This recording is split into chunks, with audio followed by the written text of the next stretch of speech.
Au cours de la session de ce vendredi, gouvernement et syndicats ont passé en revue les diligences effectuées dans le cadre de la préparation de la rentrée scolaire et universitaire 2023-2024. Dans son mot introductif, le ministre d'État Abdoulaye Biotchadé, président de la Commission nationale de concertation, de consultation et de négociation collective, a fait remarquer que la session participe de l'engagement du gouvernement à rendre plus efficace et plus performant le système éducatif national béninois. Après plus de 3 heures d'horloge d'échange entre les deux parties, le ministre d'État a présenté à la presse le point que voici. Nous avons, au cours de la session de cette journée, passé en revue l'état de préparation de la rentrée scolaire par les différents ministères chargés de l'éducation, l'enseignement maternel et primaire, le secondaire et l'enseignement supérieur. Ce que je peux retenir, c'est qu'au niveau de chacun de ces ministères, la préparation est bien avancée, aussi bien pour la mise en place des moyens, les affectations des enseignants, que pour les dispositions concernant les subventions qui doivent être accordées aux différents établissements d'enseignement. Je pense que certaines mesures spécifiques ont été prises. Je veux rappeler notamment pour ce qui concerne les AME, l'avance exceptionnelle d'un mois de salaire qui a été accordée par le gouvernement l'année dernière et qui est renouvelée cette année encore pour leur permettre donc d'aborder la rentrée sans difficulté majeure.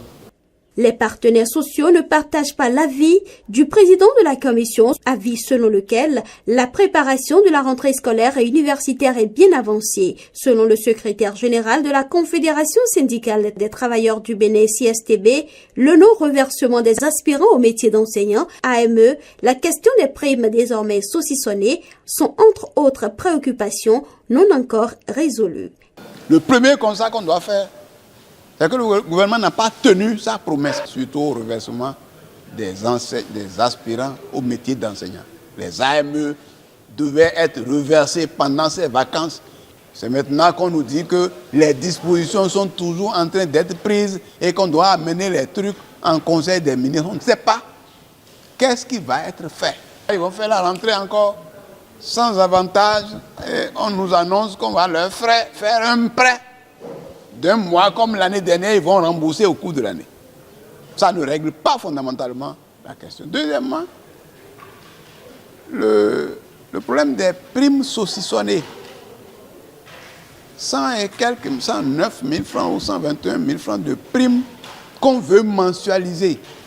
Les enseignants attendaient ces choses-là pour régler les petits problèmes de rentrée.